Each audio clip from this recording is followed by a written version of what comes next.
I came home from 14 months in Afghanistan on a Tuesday morning. My wife didn't know which flight I was on. When I walked through our front door at 9:47 in the morning, she was home. She wasn't alone. The man sitting at my kitchen table drinking coffee from my mug was her supervisor at the insurance company where she worked. His name was Derek Paulson. He was not dressed for work. Neither was she. I set my duffel bag down on the floor of my own hallway, and I looked at the two of them, and I thought, 14 months. 14 months, and this is what I came home to. My name is James Calloway. Everyone calls me Cal. I'm 38 years old. I enlisted at 18, did 2 tours in Iraq, went back to school on the GI Bill, came back as an officer. I chose this life because I understood it, the structure of it, the clarity. You know what the job is. You do the job, you come home. What happens at home is supposed to be the part that doesn't require a mission briefing. My father, Raymond, served 22 years, retired as a master sergeant. He is the most disciplined man I have ever known, and also the most stubborn, which in his case are the same quality expressed in different directions. He lives 40 minutes from Fort Bragg in a house he has owned since 1989. He does not complain. Not about anything. Not the 2 tours in Vietnam, not the years alone after my mother left, not the hip replacement he delayed for 2 years because he thought physical therapy should have been sufficient. He is 64 years old, and he has never once in my memory asked anyone to feel sorry for him. I met Nicole in 2012. We married in 2014, bought a house, got a black lab named Sergeant that she named as a joke, and I accepted as a compliment. The first deployment after we married was hard, but we had a system. Weekly video calls, letters when the connection didn't allow calls, care packages every 6 weeks. It worked. We survived it and came out closer than before. The second deployment was different, 14 months instead of 8.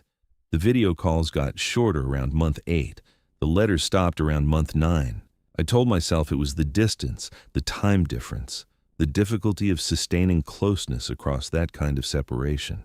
I told myself a lot of things that were easier than the alternative. I noticed the change in her voice around month 11. Not a specific thing, more like a frequency shift. The way she answered questions with shorter responses. The way she stopped asking about the details of my days. Not because she didn't care whether I came home safe. I think she still cared about that. But because she had stopped being curious about me as a person.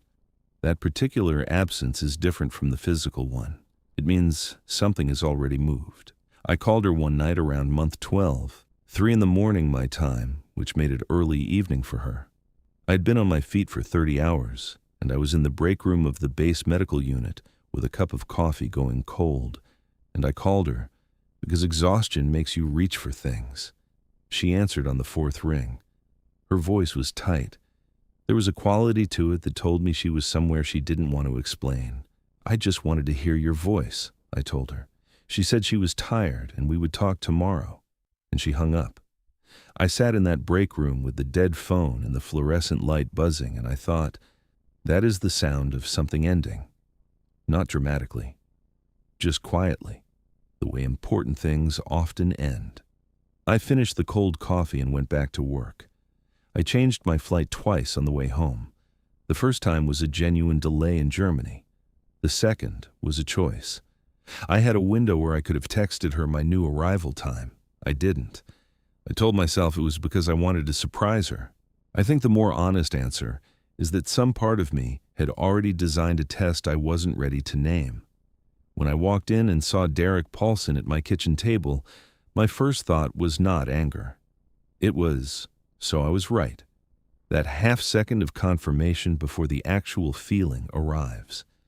Sergeant pushed past both of them and came straight to me, tail moving, the uncomplicated loyalty of a dog who has been waiting 14 months and doesn't need an explanation. I bent down and held on to him. He smelled like the house. He smelled like home. Nicole said my name. Just that. Cal. The way you say a word when you don't have any of the words that should follow it. I straightened up. I looked at Derek Paulson. I looked at my mug in his hands. the one with the Fort Bragg insignia that my father had given me when I made captain. I'd carried that mug through 2 deployments. It had been in my kitchen for 6 years. "Derek," I said, "I think you should go." He went. Faster than I would have expected from a man who had been comfortable enough to sit at someone else's kitchen table at 9:47 on a Tuesday morning. Nicole and I sat at that table for 2 hours. I didn't raise my voice. I want to be clear about that, not because it makes me virtuous, but because it is true, and because it mattered. 14 months in an environment where the cost of losing control is measured in ways I won't describe here leaves a mark on how you handle large things. You learn to be very still with them. You learn that stillness is not the same as weakness. She told me it had been 5 months, that it had started as a work friendship, and she hadn't intended for it to become what it became. That she had been lonely, and I had been gone, and those 2 facts had found each other in a way she hadn't known how to stop. She said she was sorry, and I believed that she was, which somehow made it worse rather than better. Guilt that's real doesn't fix the thing it's guilty about. I asked her one question. "Did you think about telling me?" She looked at the table. "Yes," she said. "I thought about it." "But you didn't?" "No." I stood up. I took the Fort Bragg mug off the table and put it in my duffel bag. Then I went upstairs, showered, changed into civilian clothes, and came back downstairs. "I'm going to my father's," I said. "Take care of Sergeant." "Cal," she started. I was already at the door. My father was in his garage when I pulled up, doing something precise and unhurried to the engine of a 1973 Ford pickup he had been restoring for 4 years. He looked up when I came through the garage door. He took one look at my face and put down his wrench without saying anything. "You hungry?" he said. "Yes, sir," I said. He made eggs. We ate at his kitchen table in the particular silence that has always been more comfortable between us than most conversations. He didn't ask what happened. I didn't explain. That was enough for the moment. That was exactly enough. On the 4th day, I told him everything. He listened without interrupting, which is how he listens to everything. When I finished, he was quiet for a moment, just looked at the table the way he looks at a mechanical problem, completely, without rushing to a conclusion. "She make a mistake or a choice?" he asked. I thought about it. "Both," I said. He nodded once. "Then you know what to do." 7 words. My father has never wasted more than he needed. My attorney was Deborah Haynes, recommended by the JAG office on base. She handled military divorce cases and understood the specific complications involved: deployment periods, asset questions across extended absences, the emotional arithmetic of a marriage that has spent more time separated than together. She was thorough and she was precise, and she did not appear to have any patience for paperwork that was designed to obscure rather than clarify. During our first meeting, I mentioned, almost in passing, a piece of land, 42 acres in Henderson County, that my father had transferred into my name 11 years ago, before my first deployment to Iraq. His reasoning at the time had been practical. He wanted the transfer handled while we were both alive and clear-headed, rather than left to the uncertainty of estate proceedings. The land was undeveloped, heavily wooded, the kind of property that sits quietly for years without asking much of you. Deborah asked when the transfer had occurred. I told her. She asked whether it predated the marriage. It predated the marriage by 3 years. She made a note and asked me to get the documentation. A developer had been approaching landowners in that area over the past year, a residential builder interested in the corridor for a planned community project. My father's neighbor had mentioned it when I visited. Deborah suggested an independent appraisal before we filed our financial disclosure. The appraisal came back at $640,000. I sat with that number for a long time, not with excitement, more with the particular feeling of realizing something has been standing next to you for years that you never fully looked at. My father had given me that land the way he gave me everything, quietly, without announcement, without any expectation that I would make a production of it.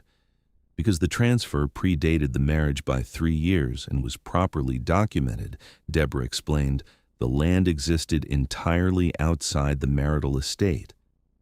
Nicole's attorney was welcome to review the paperwork. The timeline was clean. It was mine in a way that the divorce proceedings could not reach.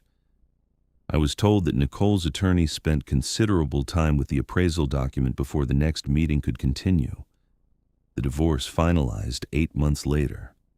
Deborah was thorough, and the documentation was clean, and there was nothing for the other side to find purchase on once they understood what they were actually looking at.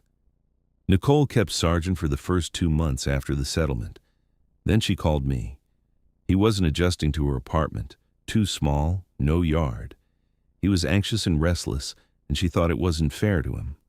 I drove over the same afternoon. Sargent came to my truck before I had fully opened the door. He jumped in and settled immediately and did not look back. He had been waiting. I think he always knew it was temporary.